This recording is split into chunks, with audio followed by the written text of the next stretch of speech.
política externa do Trump é política de bêbado. De repente, no domingo, o Lula começa a dar declarações no BRICS ali, que o Trump não gostou.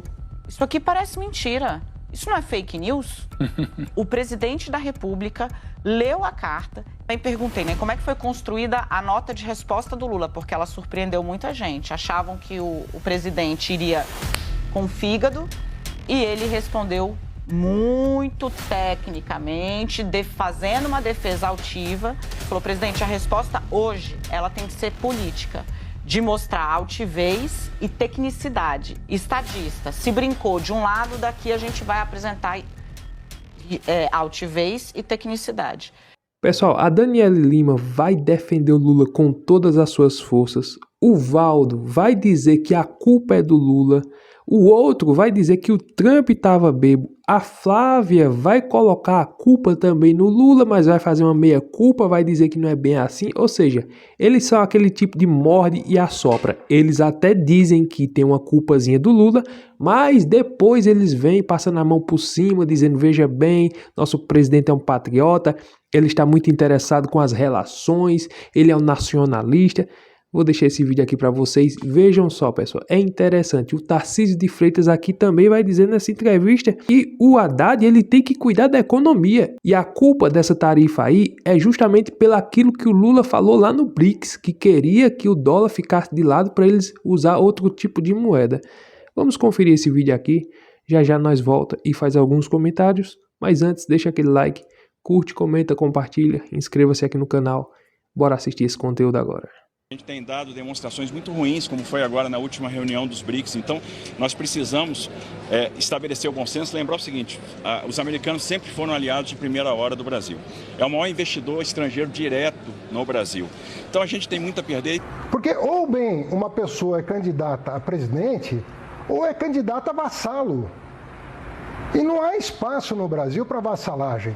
Ajoelhar diante de uma agressão unilateral, sem nenhum fundamento econômico, sem nenhum fundamento político. Não, primeiro, eu acho que ele tem que cuidar da economia, né? Se ele cuidasse da economia, ele estaria indo bem. O Brasil não está indo bem, a gente tem um problema fiscal aí relevante, então acho que cabe a ele falar menos e trabalhar mais. Nós já constatávamos que o clã Bolsonaro trabalhou contra o interesse do país e do povo brasileiro. O Brasil utilizará a lei da reciprocidade quando necessário. Então agora está na hora de sentar com maturidade, com visão de Estado, deixando as narrativas para lá e resolver o problema. Há um problema para ser resolvido e a gente tem prazo. Nós temos até agosto para resolver. Agora a gente vê que esse clã, mesmo fora do governo, continua trabalhando contra o interesse brasileiro. Então eu penso que o presidente Trump precisa se cercar de pessoas que o informem corretamente sobre como é virtuosa a relação Brasil-Estados Unidos. A carta do presidente dos Estados Unidos apenas confirma o sucesso na transmissão daquilo que viemos apresentando com seriedade e responsabilidade. A situação tende a se agravar, especialmente para certos indivíduos e seus sustentadores. Restam 3 semanas para evitar um desastre. Ele termina com esse tom de ameaça, né? Ele faz uma ameaça de que tem mais por vir. Ele faz uma ameaça direta, sem citar, mas não precisa, para bom entendedor, minha palavra basta, ao relator do caso, do pai dele, né, do ministro Alexandre de Moraes, que relata também o inquérito dele. Assim, essa fala do Eduardo Bolsonaro, eu liguei logo cedo, isso eu contei mais cedo no Conexão, para um líder da oposição, e eu falei, o vídeo do Eduardo Bolsonaro, ninguém falou com ele, porque aquilo ali claramente agrava a situação jurídica dele. Confissão, né? de É uma culpa. confissão de que sim, estou urdindo contra os interesses nacionais e contra a liberdade de jurisprudência, a livre judicatura, como se fala em juridiquês castiço, do Supremo Tribunal Federal. E aí o líder da oposição só me disse, uma idiotice sem tamanho. Porque politicamente também é muito ruim, é muito difícil sustentar que, veja, o país inteiro vai pagar o preço da condenação do meu pai, que, assim como eu, a céu aberto, usava ia em manifestação que pedia fechamento do Congresso Nacional e pedia o fechamento do Supremo Tribunal Federal. A céu aberto ameaçou estourar vidro do Supremo Tribunal Federal durante 7 de setembro, subiu em caminhão no 7 de setembro dizendo que não ia cumprir mais decisão judicial, como se a lei não valesse para todo mundo, menos para ele.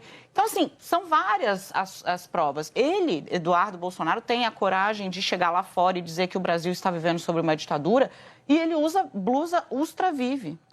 Então, assim, torturador, que estupra mulheres, segundo registro, né? Ou permitiu os estupros dentro do DOI-CODE, dos mais agressivos da história da ditadura militar no Brasil. A política externa do Trump é política de bêbado, é uma política de bêbado, e a gente fica tentando explicar qual a coerência de uma política externa de um país que diz que vai anexar o Canadá.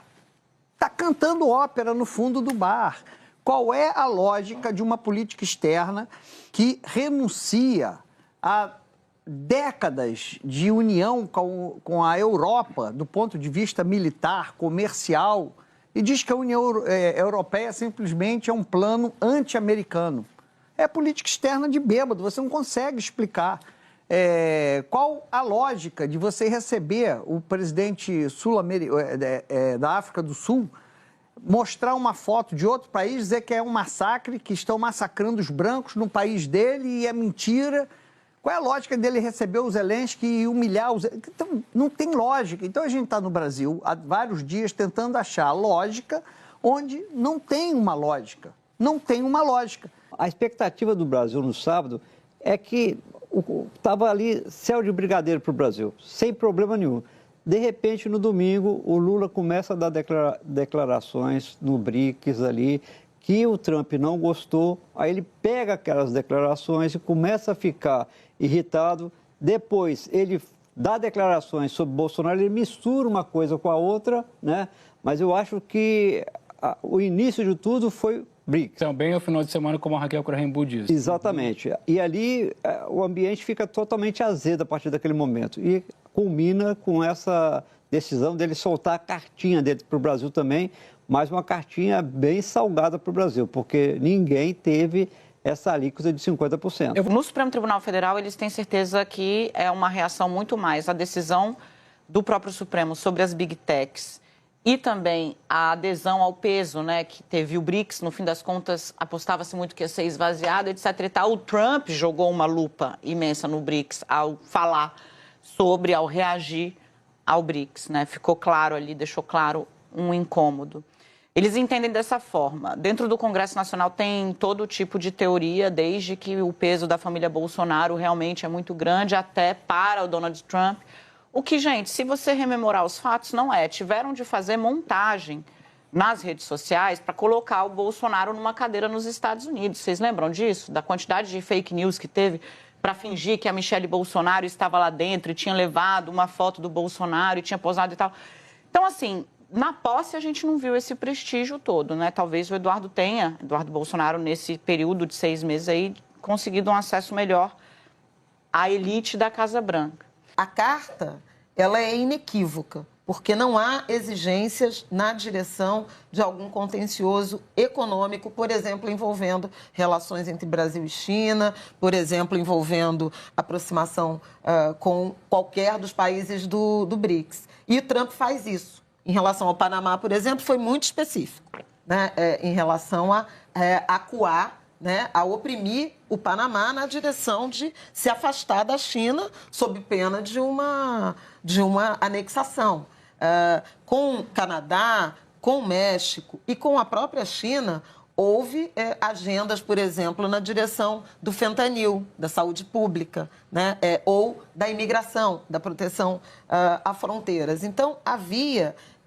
naqueles momentos, embora com essa radicalidade e essa forma intempestiva de atuar do ponto de vista das relações comerciais, havia brechas de negociações, né, de contrapartidas, que eram aplicáveis. No caso brasileiro, a carta ela é muito taxativa e a diplomacia brasileira está perplexa, porque não se apresenta a soberania a violação ou a revisão de decisões ou de processos judiciais como contrapartida, como exigência a algum tipo de sanção ou retaliação comercial. Então, assim, por onde é que o Brasil começa a negociar se o que está em jogo, e depois a gente vai continuar, mas o próprio discurso que vem sendo repetido pelos filhos de Jair Bolsonaro e pelo próprio, na nota de hoje, elas condicionam a anistia e a suposta liberdade sem freios das Big Techs. Então, me parece que os interesses corporativos dessas empresas e os interesses personalíssimos de Bolsonaro e seu campo é o que fazem Trump chantagear o Brasil. Sandra Cunha usou essa expressão, né? Diplomacia da chantagem. O nome disso é agressão. Em diplomacia, a gente trata isso como agressão. O Brasil foi agredido. Eles querem aprovar uma lei que preveja já a redução de penas. Então, se Bolsonaro for condenado, a pena dele pode ser reduzida. É isso que eles estão tentando fazer, é isso que estava combinado ali. Até o Sóstenes Cavalcante revelou isso lá na manifestação, que não teve grande mobilização, sim, na Paulista. E, para a surpresa dos bolsonaristas, na reunião de líderes dessa semana, Hugo Mota não quis falar sobre esse projeto alternativo da anistia. Era para ter se discutido, eles queriam que fosse colocado em pauta na semana que vem.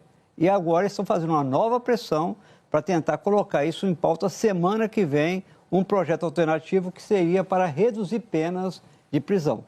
Tudo isso posto em risco em nome de um projeto personalíssimo, né? De anistia, de chantagem a um país e às suas instituições. Inaceitável. Então, é um Congresso emparedado, um judiciário emparedado e o executivo emparedado em nome de interesses pessoais de um ex-presidente envolvido numa trama golpista, num ataque à democracia com provas e denúncia muito consistentes, como a Daniela lembrou. Eu tenho conversado com vários colegas do ministro do Supremo Tribunal Federal que relataram uma pressão muito forte ou uma pressão, não sei se é a melhor palavra, mas um relato muito forte ao ministro de que, olha, todos os indícios de cometimento de crime em andamento estão dados para exarar um eventual mandado de prisão. Mas, pior, ele pode estar prejudicando o próprio pai. O próprio pai. Porque total atrelado, as teorias de que Bolsonaro planeja fuga, pedir asilo, etc., estão todas dadas. Ele aponta o pai como beneficiário direto da atitude que ele está tendo lá fora, que, falando em bom português, é lesa pátria. O que eu ouvi lá dentro do Supremo, na mesma linha da Dani, Marcelo, é que ele fez uma confissão de culpa com esse vídeo. E isso agrava a situação dele, porque é o seguinte, até agora você tinha um inquérito e estava precisando de uma prova. Ele deu a prova. No caso do Bolsonaro, só para finalizar, o Bolsonaro está com o julgamento em andamento. E ao apontar o pai como beneficiário desse ato de interferência ou de uma tentativa de interferência direta no exercício do Poder Judiciário, ele pode ter prejudicado. E Bolsonaro, que no fim do dia de hoje também lança uma nota dizendo, né, o aviso foi dado, né, os avisos foi dado, os poderes têm tempo para poder salvar o Brasil, né? Quer dizer, ele também dobra a aposta nessa ideia da chantagem e de acuar os poderes. Ele menciona os poderes. O presidente Lula estava numa reunião com o ministro da Educação, Camilo, com o ministro da Saúde, Padilha, com a Gleisi Hoffmann, ministra das Relações Institucionais, e com o Sidônio Palmeira, ministro-chefe da Comunicação da Presidência da República. Quando a reunião estava terminando, o Trump publicou a carta na rede social dele, a Truth Media, e foi. O time da comunicação viu nas redes sociais também, foi até a rede social do Trump, pegou a carta, viu o que era, imprimiu e esperou a reunião acabar. E aí a fonte me disse que foi um prazo muito curto, porque ninguém quis bater na porta. Ninguém interrompeu. Interrompendo, com alarde, sem saber exatamente o que era. Então, quando termina, entregam na mão do Sidônio Palmeira, que volta com já aí o time da comunicação, alguns dos ministros, entrega para o Lula. O Lula olha a carta e ele fala, gente, isso aqui é inacreditável, isso aqui parece mentira, isso não é fake news? O presidente da República leu a carta e, dado o tom absolutamente fora de qualquer padrão diplomático, fora de qualquer padrão mesmo para Trump, né, nas cartinhas que ele já mandou, as outras 21 cartinhas, ele achou que era fake news. E aí falou, liga para o Itamaraty. Ligam para o Itamaraty. Vocês receberam essa carta? E aí o Itamaraty fala, não, por nenhuma via. E aí o Lula fala, então chama o encarregado de novo. Por isso que eles chamaram pela primeira vez. Pela segunda vez. Ele já tinha ido de manhã, exatamente. E aí ele é chamado pela segunda vez. E aí tem a cena insólita, né? Uma embaixadora é selecionada, porque, veja, o ministro fala com o ministro, né? Diplomacia é cheio dos, né? E nós não temos embaixador dos Estados Unidos no Brasil, porque o Trump não se dignou a indicar nenhum embaixador. Então você tem a cena insólita do encarregado da embaixada americana chegando, a embaixadora que foi selecionada para falar com ele pergunta, escuta, isso que está aqui é verdadeiro? É real? É válido? E ele responde, sim. O que era esperado eram sanções a pessoas físicas. A tal da lei Magnitsky, que pegaria o ministro... A morte financeira, né? A pena de morte financeira para o Alexandre de Moraes. Depois começaram a dizer que poderiam outros ministros da corte. Então, seria assim, para utilizar o vocabulário de guerra, míssil de alta precisão, que atacaria ali pessoas físicas. E, de repente, virou uma bomba atômica, virou contra o país inteiro uma tarifa de 50% e sem razão econômica. É uma punição, na verdade. É uma punição porque o poder moderador quer decidir quais os processos podem andar ou não na justiça brasileira. E o que aconteceu nas redes sociais? Basicamente, defesa da pátria. E quando você vai para a defesa da pátria, defesa da nação, você acaba dando força para o governo. Então, você pode considerar que houve um movimento nas redes sociais, majoritariamente falando de pátria, de patriotismo, soberania, etc, etc. Então, ficou bom para o governo. E agora eles estão tentando, tirando o clã Bolsonaro, que investiu hoje quase numa declaração de guerra, num tom mais bélico, outros políticos, o próprio Tarcísio, que a gente deve falar com o Zema já estão assim no... Eles mudaram, ajustaram o discurso dele. Tanto o Tarcísio quanto o Romeu Zema, cobrados pelos seus empresários, né? Porque dois estados que vão ser muito afetados por essa decisão de Donald Trump, se ela entrar em vigor, é bom a gente lembrar, né? É 1º de agosto, até lá muita coisa pode mudar, né? Você tem aí 3 semanas, mas muita coisa pode alterar até chegar o dia 1º de agosto. O que a gente percebe é o seguinte, que quando eles notaram que a defesa que eles fizeram de Donald Trump, né, para tentar ali fazer ali média, né, como se diz lá em Minas, para Bolsonaro, a repercussão foi muito negativa, né? Tarcísio foi muito cobrado, Romeu Zema foi muito cobrado, o Sóstenes Cavalcante, que é o líder do PL, veio a público e disse, não, o Eduardo não quis dizer bem exatamente isso, ele quis dizer que o Lula é culpado, mas nós somos contra esse tarifaço. E aí fazem esse ajuste agora, percebendo que a reação estava sendo muito negativa para eles. E aí também perguntei, né, como é que foi construída a nota de resposta do Lula, porque ela surpreendeu muita gente. Achavam que o presidente iria com fígado e ele respondeu muito tecnicamente, fazendo uma defesa altiva. Então teve 2 eixos isso aí, Marcelo, o da política, que foi coordenado mesmo pelo Sidônio Palmeira, que entendeu, falou, presidente, a resposta hoje, ela tem que ser política, de mostrar altivez e tecnicidade. Estadista, se brincou de um lado, daqui a gente vai apresentar altivez e tecnicidade. A resposta, o tom, foi costurado com o Mauro Vieira. Pessoal, olha só esses resultados que eu fiz aqui na internet. Esse é um vídeo do Nicolas Ferreira que eu postei aqui na internet. Está com mais de 800 mil visualizações e veja só quanto esse vídeo me rendeu. Será que não é um ótimo valor? Olha só também esse do Ronaldo Caiado, quanto ele me rendeu, mais de 3 mil reais. Olha esse outro do Ronaldo Caiado, quanto ele me rendeu. Ou seja, tudo isso trabalhando aqui na internet, usando apenas o meu celular. Se você quiser aprender como trabalhar com seu celular e faturar também aqui na internet, na plataforma do YouTube, você pode fazer isso e você pode rentabilizar mensalmente trabalhando na sua casa. Você nem precisa estar trabalhando mais para os outros. Se você quiser, você apenas complementa o seu salário. Ou então, se você dedicar-se, você pode viver exclusivamente da internet, trabalhando diretamente da sua casa. Basta você ter um telefone celular ou um computador conectado à internet e pronto.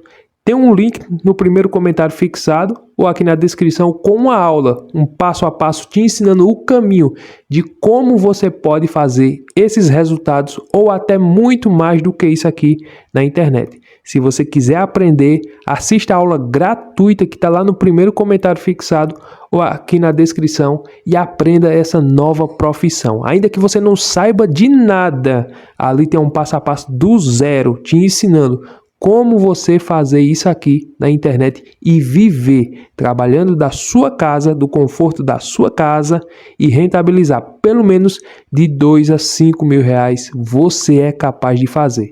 Se você quiser entender mais, se você quiser saber mais, clica no link no primeiro comentário fixado e assista a aula que está lá, que é totalmente gratuita. Para vocês verem, né, pessoal? Esse estúdio da Rede Globo aí é um estúdio onde eles fazem uma panelinha ali e vai se reunir todo mundo programado.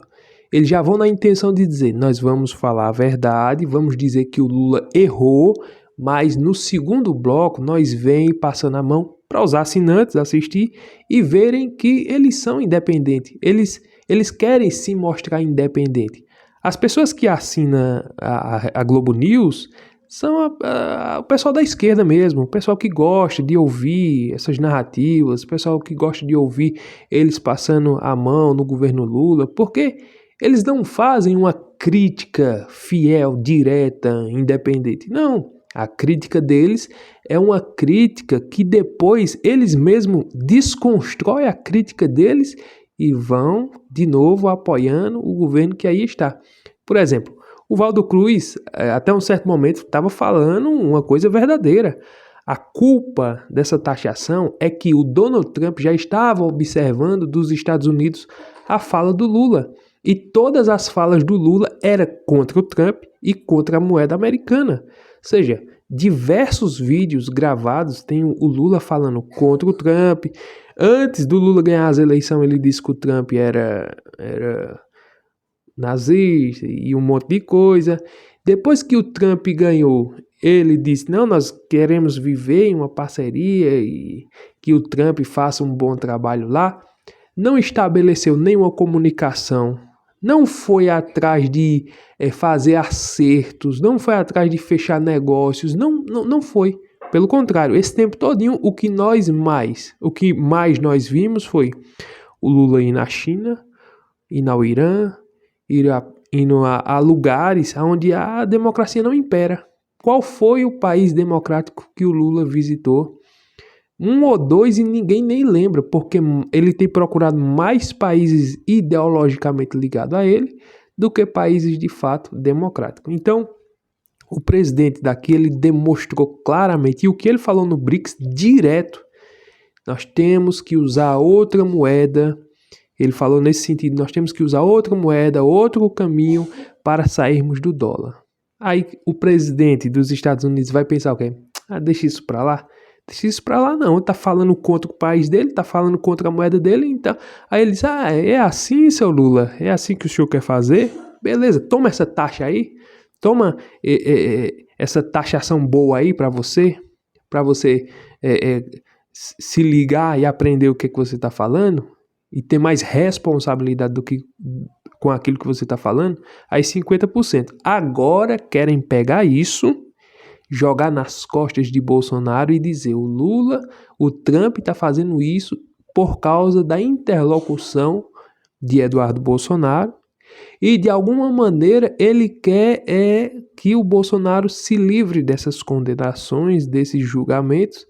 E eu até ouvi aí a Daniele Lima, se eu não me engano, ela disse que o Trump estaria preparando um avião para levar o Bolsonaro para os Estados Unidos. Ou seja, veja só as narrativas, veja só até onde vai a mentalidade desse pessoal aí, desse jornalismo. O Trump está fazendo isso para defender Bolsonaro. Ou seja, ele é aliado de Bolsonaro, é claro, mas acredito eu que ele está fazendo isso mais para defender a soberania do seu país. Você não quer andar na regra, você não quer fazer negócio com a gente, você não quer se submeter à nossa moeda do dólar, então, meu filho, vai ser taxa para você. Tá fazendo, né? Mas a Globo News está sentindo isso. E aí a Daniele Lima disse que o Lula falou com altivez, como estadista. O Lula recebeu aquele recado como um presidente de fato e respondeu à altura e disse que nós vamos, se essa taxação vir pro lado de cá, nós vamos fazer a mesma coisa pro lado de lá. O que é que nós ganhamos com isso? O que é que o Brasil ganha com isso? Os Estados Unidos podem sofrer algumas consequências? Pode, mas eles são uma potência. E o Brasil, na situação que está? Rombo nas contas públicas, Petrobras, o aposentão, os Correios, rombo em todos os lugares, déficit no Brasil. E aí, diante de uma situação dessa, vai parar, né, a exportação. Não vai parar, mas vai diminuir a exportação. Isso é avanço para o Brasil? O Brasil vai regredir com isso. Eu acho que a coisa mais sábia que o Lula deveria fazer nesse momento é sentar para negociar, é dar um passo atrás e dizer, Donald Trump, eu me equivoquei no que eu falei, eu peço desculpas, eu quero manter relações com os Estados Unidos, independente das relações, independente da sua ideologia, você é de direita, eu sou de esquerda, tudo bem, siga a sua vida, eu sigo a minha, mas as relações bilaterais, comerciais, vamos continuar do jeito que está. Mas não. Orgulhosamente, ele mesmo disse na entrevista do Jornal Nacional, que se não exportar para os Estados Unidos, vai procurar outros países para exportar. Ou seja, vai quebrar com a maior potência do mundo, vai deixar de ter negócios com a maior potência do mundo. Eu acho que isso não é vantagem para o Brasil, não. Tenho certeza que não é. Eu acho que é um equívoco do Lula, mas vamos ver o que é que vai acontecer daqui para lá, né? A sanção ainda não chegou, essa taxação ainda não chegou. Isso é um tempo e é um prazo para o governo daqui reunir seus embaixadores independentes de ideologia e ir lá conversar de forma diplomática para que o Brasil não sofra as consequências, porque de fato quem vai sofrer as consequências é o povo brasileiro. Deixa o like, curte, comenta, compartilha, inscreva-se no canal e até o próximo vídeo, se Deus permitir.